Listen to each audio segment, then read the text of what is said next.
Hello! Welcome to the Cleveland Marathon Podcast. I am your host, Adam, and I'm here with my co-host, Jen. Jen, we're almost there.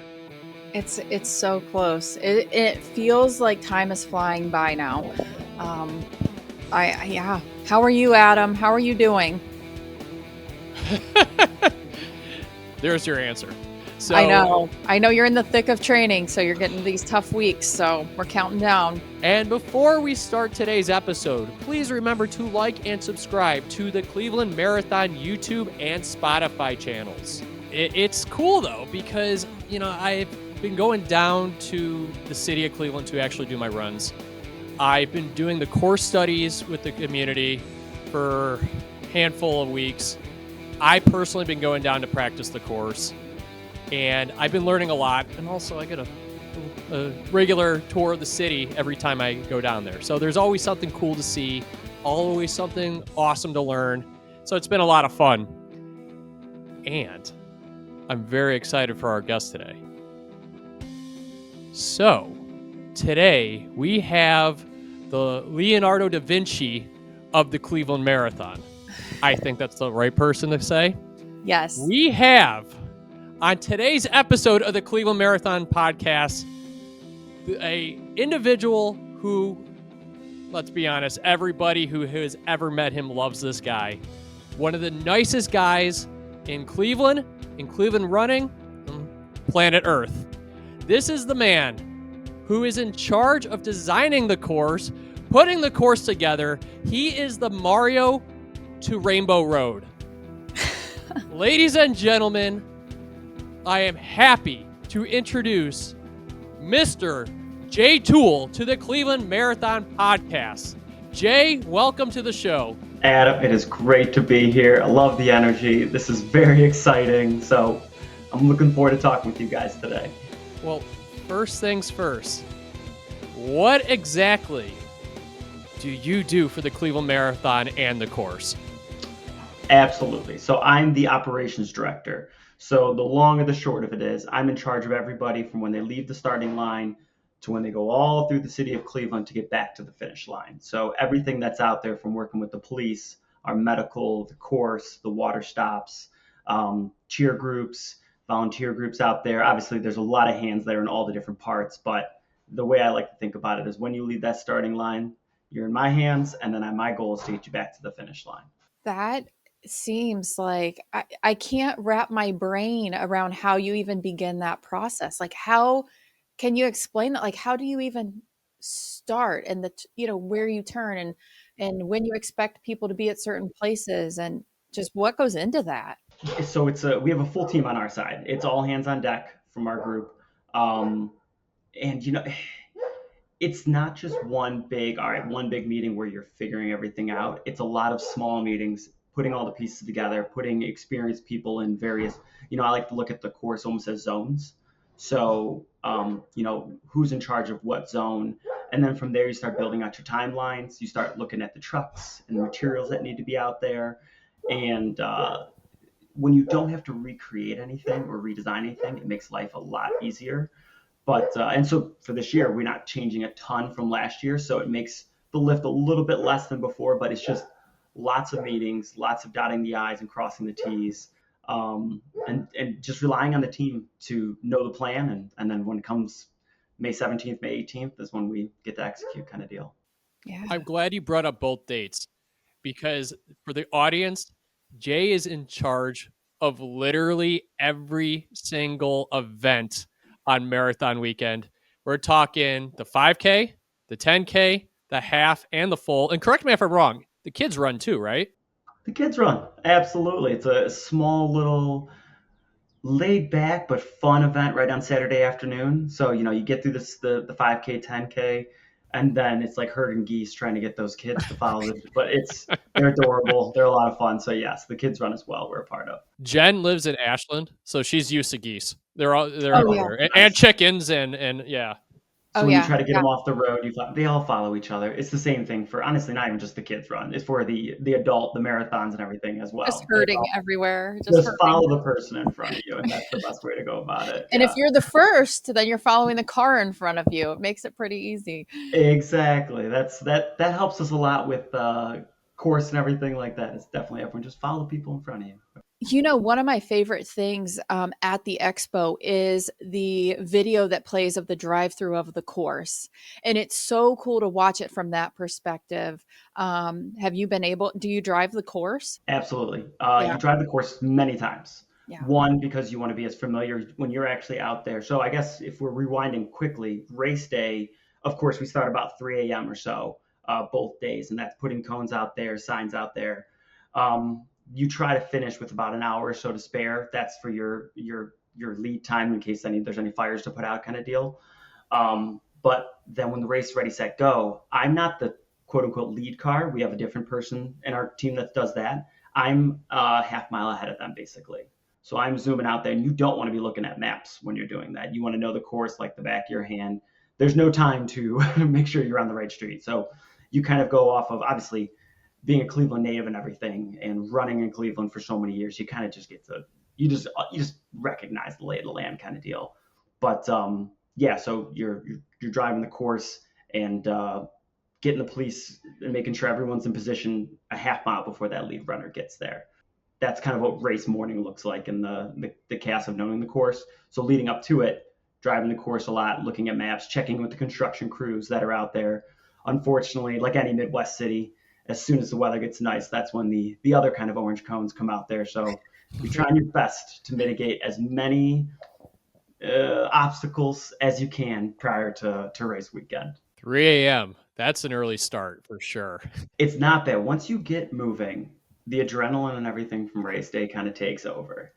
I can't even say you feel tired. You feel very tired on Monday and Tuesday of the next week, but that weekend, it's it's honestly not too bad, even if you have to get going at 3 a.m. So, how did you personally get involved with the Cleveland Marathon? I got into the running world. I was a runner in high school, got into running even more, and also triathlon in college, and basically started a event management company. And I think it was in 2015. I approached the marathon and said, "Hey, any job you have, can I be a part of it?" And I got to be in charge of the hand cyclists, um, and also like the warehousing and tracking of a lot of their items that were going out on course for a number of years. Pandemic hit, everything kind of got flipped on its head, and that gave me the opportunity to step into the role of operations director. Those first couple years were tough from many perspectives. You had the health advisories. You couldn't do certain things with the race. The city also was not even allowing you to be in parts of the city yet. Hence the 2020 course being or 2021 course being very unique. We'll use the word unique. It's a very nice way of putting it, where a lot of shoreway.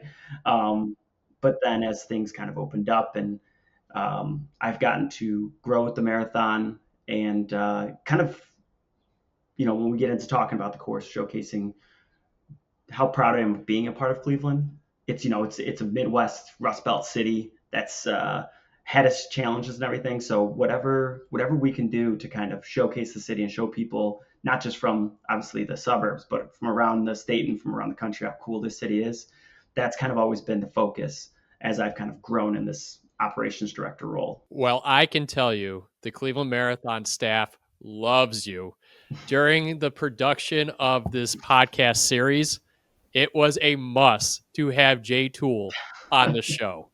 And obviously, I've known Jay for many, many years, so they didn't have to twist my arm too hard. So it was a soul deal. I'm like, absolutely, Mr. Toole must come on the show.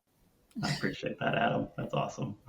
So Jay, you just talked about the course and how much there's certain areas you just love. Like, are there certain parts of the course that are your favorite or landmarks you thought these have to be on the course? It's so important for Clevelanders or visitors coming to Cleveland to be able to run by these areas, or what are those areas? Oh my goodness. Yeah. So my favorite thing, and the 5K and 10K is tough. It's not, well, I wouldn't say tough's the right word, but it's not enough distance to really hit that much of the city. The 5K, you're going 3.1. So if we're kind of starting from the lowest distance, the 5K is awesome because we take you down to the harbor. You run it past the Cleveland Brown Stadium, the Rock Hall, the Science Center. You get to see the lake and all that stuff. There's a little bit of a hill in there, but the way I like to look at the course too is, this is Cleveland. It's hard, so I'm going to make, the course has to reflect that as well. You don't get to have just a flat run the entire way. For the 10K, it's really cool heading over to Cleveland State. You obviously, our Cleveland University and everything. It'd be awesome if we could head out to Case Western and everything. We just don't have enough distance for that. So Euclid Avenue has got a really cool vibe with that center median and everything like that. So I like taking runners down that. I'm also a sucker for old industrial buildings. So you have a couple loops in there where you're hitting the old factories and whatnot that are being, rehabbed into offices and apartments. And, the way I kind of look at it, there's so many people that probably have lived in Cleveland their whole lives as well, but they haven't come back downtown for years. Or if they do come downtown, it's for a ball game at night or a basketball game, and they're not seeing that much of it. Mm-hmm. So when we kind of get to take them on some of those back streets on the near east side of Cleveland, they don't realize what's even happening out there. So that's what I love about the 10K. But when you get to the half and the full, that's when you really get my favorite parts of this race. If you kind of look at, obviously the half is completely encompassed in the full. So the full is really cool because you start with the downtown section and you got, Playhouse Square, running by the Chandelier, down all those major thoroughfares. And it's so fun when you're, a runner and you get to take over the roadways again. I'm a big fan of like pedestrian first, both cyclists and walkers and runners. So when we get to kind of own the roads like that for one day of the year, it's awesome. So then the half marathon, of course, really fun going down through those downtown highlights, seeing a lot of the stadiums, Playhouse Square, like I said. Then, of course, we take you down by the stadium and everything as well. When you loop back up from that up West 3rd, then you head down into the east bank of the Flats, which is night and day, probably to 20 years ago. Yeah. It's so cool going down like Old River Road, which those that don't know, it's this brick road right along the Cuyahoga River. And they've been updating it. There's a stage there now. And I don't think we'll have a band on it this year, but it's such a sweet area that if you didn't know existed, it would be an awesome surprise. The downfall of going into the Flats is what goes down must come back up. Oh, I preach. And I know where this is going. And the audience, what Jay's about to say, I promise you it is well worth the payoff. Jay, go ahead. Continue on. I would first like to apologize to anyone that hates hills. I get it. You want the fastest possible time, but this is Cleveland. We have the flats. You can't running in Cleveland without the flats. Adam, you probably have an awesome reference to something there. You could see, we know each other too well because I'll continue on or you continue on, but yeah, I'll jump in a moment. You're right. Yeah. I do have a reference. I don't. Well, you cut me off at any time because I'll just kind of keep going through it. Jen asked for the highlights of the entire course, and it's tough to pick one aspect because they all are a different taste of Cleveland. Yeah. The downtown section, obviously, the big buildings, the industrial buildings, the stadiums, and everything, and then the flats, just this really cool aspect of Cleveland that's below the city line kind of deal that's growing and being built up every single year. Coming up out of the flats, we take you up the most gradual hill I could find, Scranton Road. There's been years, people probably hate that hill. I love that hill. I get it's not maybe his favorite, but anyways, it takes you into Tremont, which is one of the coolest neighborhoods of Cleveland. And Jay, that's where I'm going to jump in because what I love about marathons in general, major city marathons especially, I'm a baseball guy at heart, and every MLB stadium is different. Mm-hmm. I mean, of course, you still have 90 feet to first, and in marathons, of course, 26.2 or 13.1 and halves. So that's the kind of stuff. But what's a home run in one stadium, maybe a fly out in another. So every ballpark is different. And that's what I love about, every single marathon is they embrace the city. And before I continue, I definitely want to say to you, thank you, because the way you design that map and the course, you bring people through memories. If it's celebration or sorrow, you are the one who literally guided them to the memories that made them not just the runner that they are, but the person that they are. And I think that's what's extremely special to the Cleveland Marathon. So thank you for doing that. Adam, I appreciate the very kind words. It was looking at maps, and I'm so thankful for the various council members that are in charge of the various wards that we run through, and also the people that live there that aren't runners, because I know we're impacting their lives. That we're making it hard for them to get on their typical Saturday or Sunday routines. So for them to give us one day, and for so many of them to actually come out and cheer the runners on and everything like that, that's probably the best part about it. Race day is the celebration, both for the runner, but also kind of for us. It's stressful, it's hectic, it's long, but when you kind of turn the corner or you come up into a new area and you see people on lawn chairs at 7 in the morning with their own cowbells, their own cut orange wedges, and everything like that, you're like, this is awesome. It's such a cool thing that brings people together. And they do. The Clevelanders celebrate us just as much. And you're exactly right. I mean, you've got kids out in pajamas in their driveway cheering with signs they've made, and they might not even know a runner out there, but it becomes a holiday in Cleveland to celebrate the marathon. And they do embrace it. And we are impacting their lives. They can't get out of their driveways. And they've Yeah. chosen to just embrace the running community in Cleveland. And yeah, it is awesome. I would say the two things that, because I know there's a lot of veteran runners in the Cleveland area that ran the old course that basically would take you out to either Rocky River, Bay Village at one time, or even Lakewood and back. And they loved it because, one, I mean, I'm born and raised in Lakewood, so I'm a big fan of, obviously, our western suburb city. And obviously it's flat. Some of those communities will come out and cheer as well. But the new iteration of the Cleveland Marathon, there's many reasons that led to us, from city, requirements to whatnot, but I wanted to make it also celebrating the city it's named after. It's the Cleveland Marathon. So showcasing the highs of Cleveland, the awesome neighborhoods of Cleveland, and keeping it encompassed within the city, and then also trying to keep it as consistent as possible. You're always going to have road closures and stuff year over year because of construction projects. But it's when you keep it consistent, those families, those kids in pajamas, they know to look forward to it the next year. And, the first year they're going to do orange wedges. And like, oh, we saw this really cool, silly, inflatable arm flailing tube man, and they're going to put that on their front yard the next year. So allowing the communities to expect it and, bring their own energy and ideas, because you can't manufacture that. It's got to come organic from the people that are out on course cheering for you. I don't know what else to say. I mean, this is why you're the man for the job. I take the praise, but I also understand when people, they want to see the straights. They want to go down Lake Avenue. I respect those opinions, but I'm very excited, and people have, I think, been enjoying seeing how the city's reacted to the new course that we've been gradually growing into over the last couple of years. And I'm not saying this just because you're on. I'm saying this because it's the truth.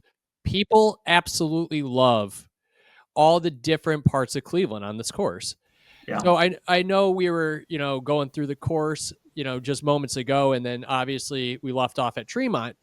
But when we talk about things that make Cleveland, not just in Cleveland, but on like a national scale, the Christmas Story House, the Guardians Bridge, the stadiums. I mean, the list goes on. And that is why people coming from all over want to come to Cleveland, run, and get the tour. I mean, it's going to be a 26.2 mile tour, but you make it what it is. And that's what we absolutely love about it. There was a really cool video. I think it was Liz with Run Wild Cleveland, that she was standing on the Lorraine Carnegie Bridge and was videoing people coming up the Scranton Road out of the flats. And then she panned over to see people coming across Abbey Road in front of the Cleveland sign. And then she turned around and there's people, the first group basically coming across the Lorraine Carnegie Bridge. It was so cool seeing this, just like, my God, multi-mile long line of Everywhere. runners getting to be it. I was like, this is awesome. That was a highlight. The Guardian Bridge is the number one thing we've been hearing on this series. Yeah. Like, people constantly, including myself, because me too. It ends at the corner of Carnegie and Ontario. And I can go on all day about that. But that is just, I mean, the Guardian coming Bridge. Down over the bridge to the stadium and seeing the whole city. I mean, we had someone that just said it gives them chills. Sometimes literally because of the wind, but it pushes you forward. We don't talk about the weather. We'll worry about the weather May 1st. Until then, you're absolutely right, though, Adam. The Guardian Bridge, it's like so iconic. I mean, I've adapted it in so many aspects of everything we do. The Guardians of Transportation, it's such a cool thing to see out there. I was just going to say, I mean, you've been doing this for quite a while, Jay. Do you have, and it doesn't have to be even about the course, your favorite race memories, race weekend memories? Like, do you have one that just stands out to you? I do. It's so, as I said, we get started early, then you're kind of like 45 minutes till go time. You're checking in on things, but it's kind of the calm before the storm. Everyone's getting into position. The runners are doing their thing. We're doing our thing. We're just ready to go. Race happens. It feels like a blur. The first marathoner, let's say they come in and, a little bit over 2 hours kind of deal. That 2 hours flies by. It's almost insane how fast that feels like it goes. Then there's usually a little bit of craziness for a few hours, bopping around the city, checking in on things. But then you get to the end of the day. And, I was blessed to be a decent runner. So I usually used to see, towards the front of the pack. But at the end of the day, I finally make my way back to the back of the pack, both for safety purposes as well as, checking in on those runners. I always put a speaker in the back of the truck that I drive around. And there's a woman named Esther, who is the sweetest woman I've ever met. And she is a sweep for the marathon. So what that means is she stays on that 7-hour cutoff pace and is running with that last runner, giving them motivation, holding their snacks, all the amazing things that she does. So I tend to ask both the runner first. If they don't have any suggestions, no big deal. I'll come up with some sweet tunes. Or Esther, hey, what do you guys want me to play? Because if we're in that mode where there's nothing else to go, runners are basically making their way through the course. I get to hang out with that last group and see them, grit it out. It probably is harder to run a 7-hour marathon than it is to run a 3.5-hour marathon. So the moment that sticks out is hanging out with Esther as she motivates those last group of like 5 or 6 people that are just barely under the cutoff. And we're doing everything we can to keep the roads open for them so that they can get the finished experience. I look forward to that every year. She's been doing it for a number of years. She had to miss a year for personal reasons, but I think she's back again this year. So I'm excited. Selfishly, it also means we're getting to the conclusion and everyone home safe on my end too. So there's that aspect of like the weight off our shoulders, but man, it's awesome when we get to that part of the day. Yeah, because by that point you were probably working for, let's see, you start work at 3 a.m. This is probably pushing what, like 1 o'clock ish? Yeah, right around there. I think, yeah. 7-hour cutoff. And that's the Sunday. He was working a lot on Saturday too, and obviously leading up to it. We all work hard, Adam. You don't need to compliment me. It's my team's out there for every hour with me, and so it takes many, many hands to get these people across the finish line. What are you most excited for the 2025 Cleveland Marathon? I'm excited for the runners to get to experience it. Because we're not changing a lot. I'm really excited to see how the city reacts to it. We send out mailers. We work with the block clubs. We talk with the ward Congress people.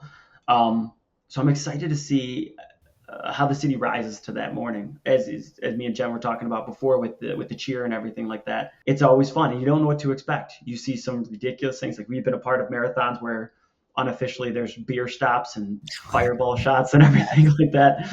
And I don't condone it, but it adds flavor to the marathon. So if you're on the course or if you're not running that day or if you're just whatever the case may be, runners, they thrive off that energy. So I'm excited to see that. We have big plans. There's 2 really big additions we're looking to do to Marathon Weekend that won't be happening this year, but we'll see if we can pull them off in the future. Jen, in our industry, that's called a cliffhanger. I know. I'm like, are you going to secretly tell us or we have to wait? I don't mind telling you. I don't want to tell you and then not happening in the next year. Let's hold off. Let's give the audience some suspense. They're going to have to check back, Adam. They're going to have to check back. This is the Tony Soprano cut to black. What happened? I don't know. I'll give you one more teaser with it. the half marathon, they get to see downtown Tremont Flats. It's awesome. They get to come across the Guardian Bridge. Obviously, the full does the same thing. But then the full gets to continue on into Ohio City, Edgewater neighborhood, Edgewater Park, the Shoreway. The Shoreway is rough because of there's not a lot of trees. It's a little rolling. It could be a little exposed out there, but you get to experience that that near west side of Cleveland. Then if you're a half marathoner, you just aren't able to get over there. Not enough distance. So one of the plans that we have allows for people that 1 year maybe they get to see the first half of the course. 1 year, because of various reasons, they'll get to see the second half of the course and race that as well. So we'll see how that transpires. Sounds exciting. I didn't expect this. I This is a know. lot of fun.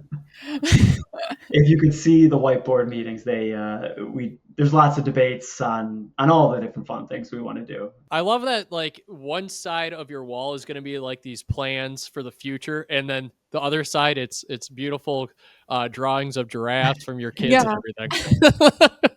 We're keeping balance here. I put one up one time, and then now it's like, oh, I made you another picture. Can you hang it up? I'm like, absolutely, we'll hang that one up as well. Well, as you can tell from my set, yeah, send some over because I need some wall art. You got it. I can do that. I have thousands to spare, so that sounds good. Well, Jay, I can't thank you enough for coming on today's episode. Is there any last bit of advice that you would like to give to the runners of Cleveland as a prep for the 2025 Cleveland Marathon weekend? Ooh. So you would like some advice for the runners as well as final thoughts kind of deal? Anything. Floor is yours, man. Yes. So to the people that have ran it in the past and are finally coming back to it, finding that spark to run again, I want to hear about how you liked it. I don't want to go back to this too much, but like I totally get the people that like that big out and back because it keeps it easy for their mind to compartmentalize, or they like to run through Lakewood so much, whatever the case may be. But I want to see how you experience, running down the tighter streets of the Cleveland neighborhoods and everything. Whenever we do these races, we always have a after action meeting, and I like to call it the good, the bad, and the ugly. And every single piece of feedback has its place. And at the end of the day, I just care about runners having the best experience ever. It's gonna hurt. 26.2. There's no pleasant way to run 26.2 miles without your legs yelling at you. So I want to give you the most fun, the most energy I possibly can out there. So keep training. Throw some hills in your workouts. I don't remember which famous runner said it, but hills are speed work in disguise. Get them in there. You're going to thank yourself later. And then, have fun with it. Obviously, you want to go for a PR or whatever your goal might be, but race day, it's a special time for everybody. You're running amongst thousands of other people down streets that are typically occupied by cars and everything. So have fun with it. Don't take it too serious, but still give it your best. Jay, this is why you're the best in the business. It was a pleasure, Adam and Jen. Thanks for having me. Thank you so much. We couldn't have said that better. I mean, you just summed it all up. So thanks, Jay. Jay, you might have this podcast next year then too. Taking it over. When the marathon ends and you guys are looking to keep this going, let's just talk about Cleveland running. We'll find some way to keep evolving this thing. I like what you guys are doing, so thank you. No, thank you, because it's guests like you that make this show. And the audience, of course, for, always engaging. And with that being said, make sure you like and subscribe on the Cleveland Marathon YouTube and Spotify channels, where you can find great episodes just like this. And Jen, I think Jay said it all on today's episode. He said it all. We love Cleveland. Jay loves Cleveland. You guys are going to get a great tour of Cleveland during race weekend. And we couldn't thank you enough for joining us today, Jay. Thank you, guys. It was awesome hanging out with you, and I cannot wait to see you race morning. It's going to blink and it's going to be here, and then it's going to blink and it's going to be over. But excited for it all nonetheless. Well, Cleveland, thank you so much for listening. I am your host, Adam, here with my co-host, Jen. And we will see you on our next episode of the Cleveland Marathon Podcast. Thank you for listening.